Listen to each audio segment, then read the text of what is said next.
right now.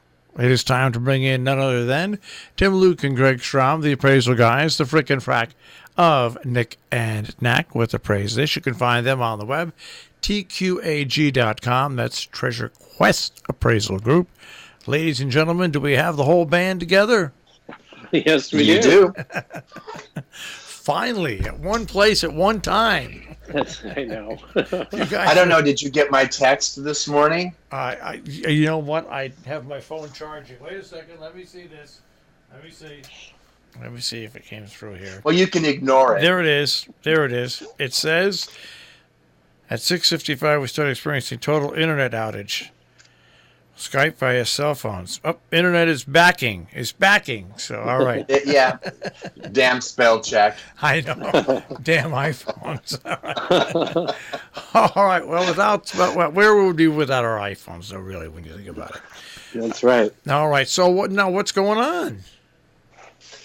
Well, let's see. I'm got the really fun email from Jill about the piece that was stolen, the Bruegel painting that was stolen from a town along the Italian Riviera. Where it was from a church. It was from a church, and apparently they got the heads up that somebody was going to take it, so they decided to reproduce it, but as a fake. And they put it in there. And so when the thieves came in to take it, they took the fake and the real painting, which we don't know exactly where it's at this point. I'm sure it's safely tucked away somewhere. In an undisclosed location. In the rectory, no doubt,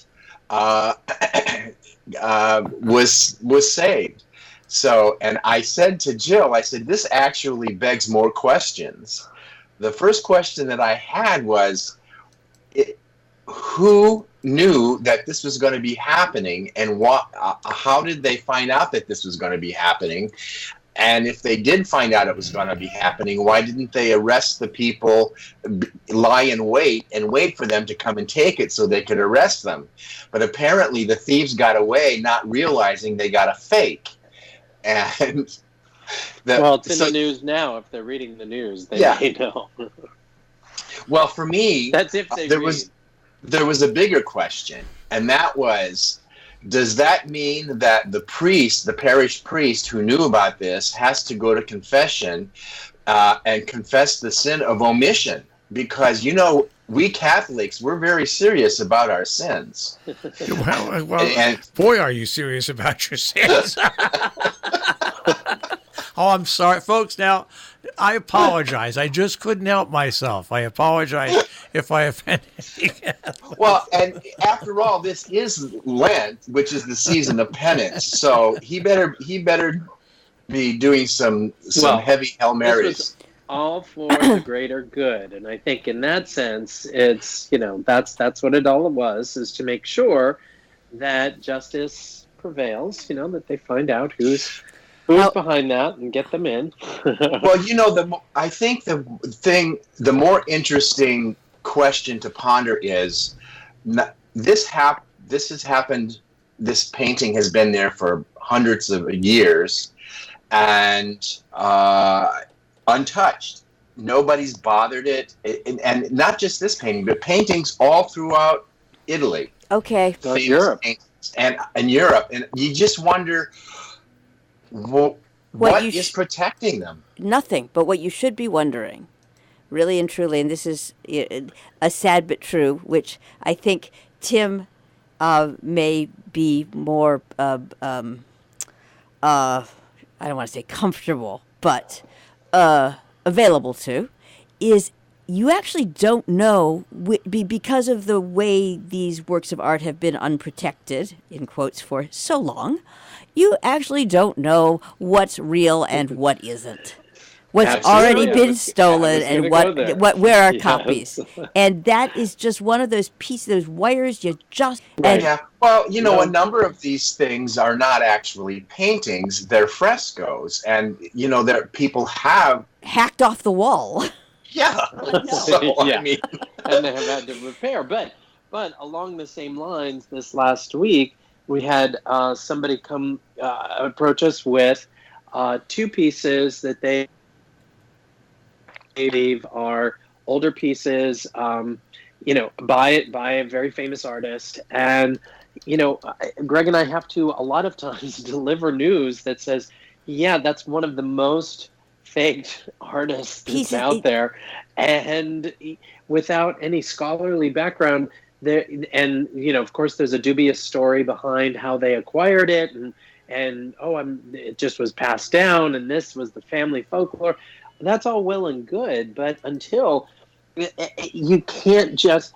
Everybody's hoping it's that lottery mentality that they definitely have this great piece, and it's difficult. That's where well, you said the key word, Tim. The key word here is scholarly. Scholarly. Right.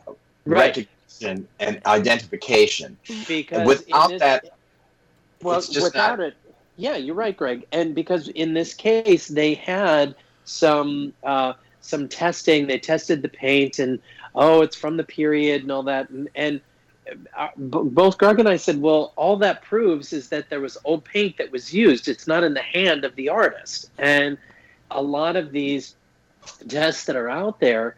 Yeah, okay, somebody could have used old paint, or it could have been done a while ago. That's fine, but it doesn't mean that it's by the artist. And that's where you're going, Greg, is with the scholarly background, is saying, and that's difficult because people become very litigious, and a lot of the people that have been recognized as experts in the field don't want to offer. They do not want to opine because they are fearful of the liability. So we're kind of at this crossroads for some pieces, and I had to tell the individual, you've got homework to do here before we can help you market this at all.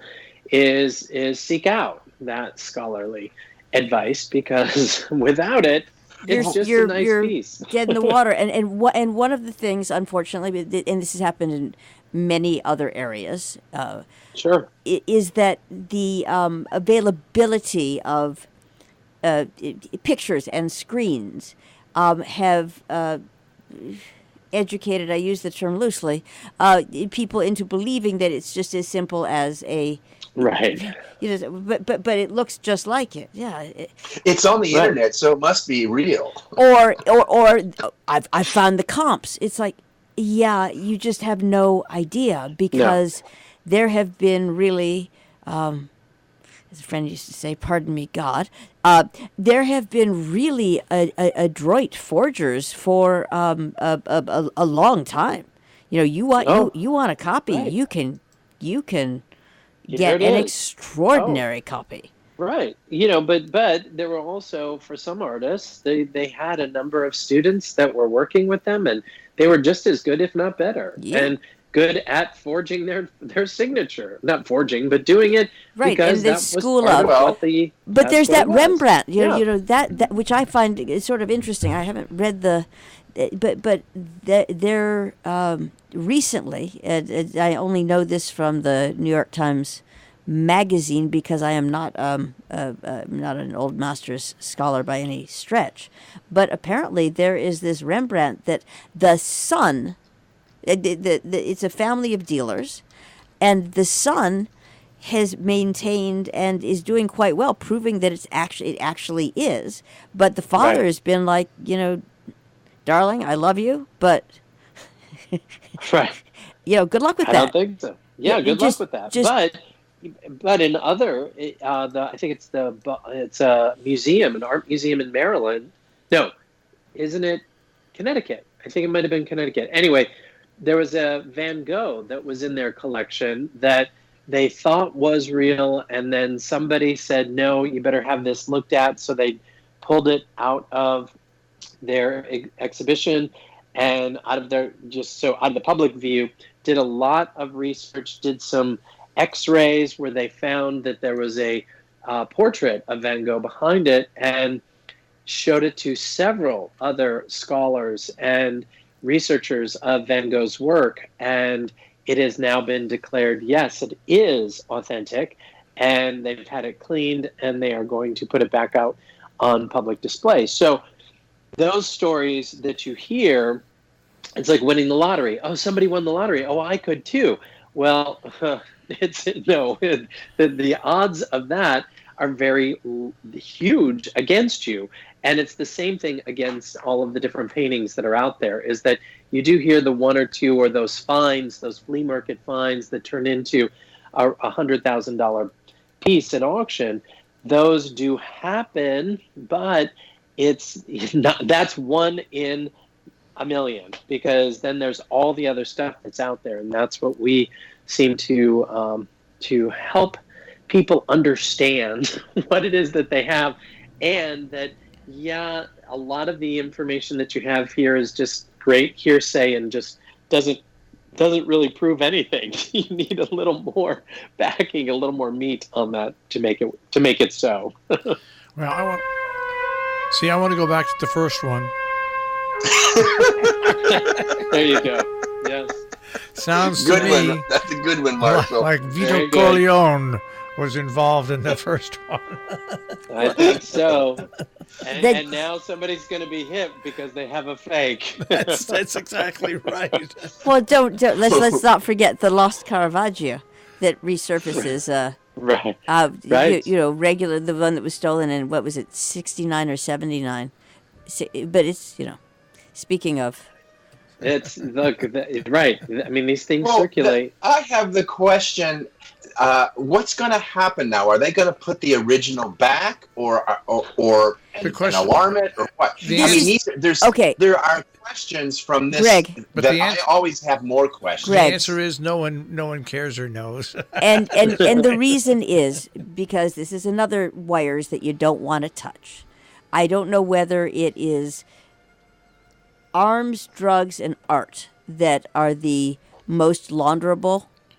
But art is right there in the top. Oh yeah. So these really massively high prices that are being paid, you don't know where that money's going, and we don't ask because.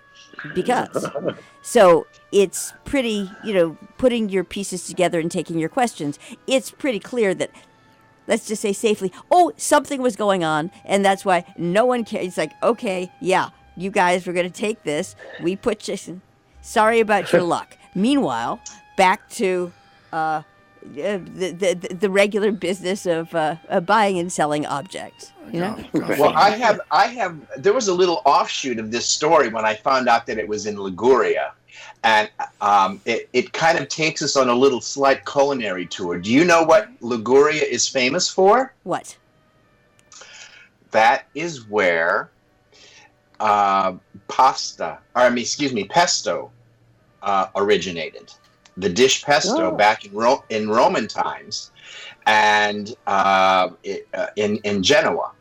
And Liguria is the part of Italy along the Italian Riviera, goes into Monaco. It's along the Italian Riviera, and that's where we get what we know today as pesto. So that's a little culinary addition to our art, art and food. It kind of goes together. So. All right. Well, Godfather tells us we're out of time.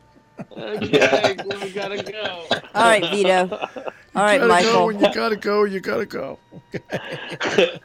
Have a good week. Have a good week. We'll talk to you next week. All right. Take care, guys. Take care. Bye. Tim Luke and Greg Strong, the appraisal guys, the frickin' frack of Nick and Knack, TQAG.com on the web.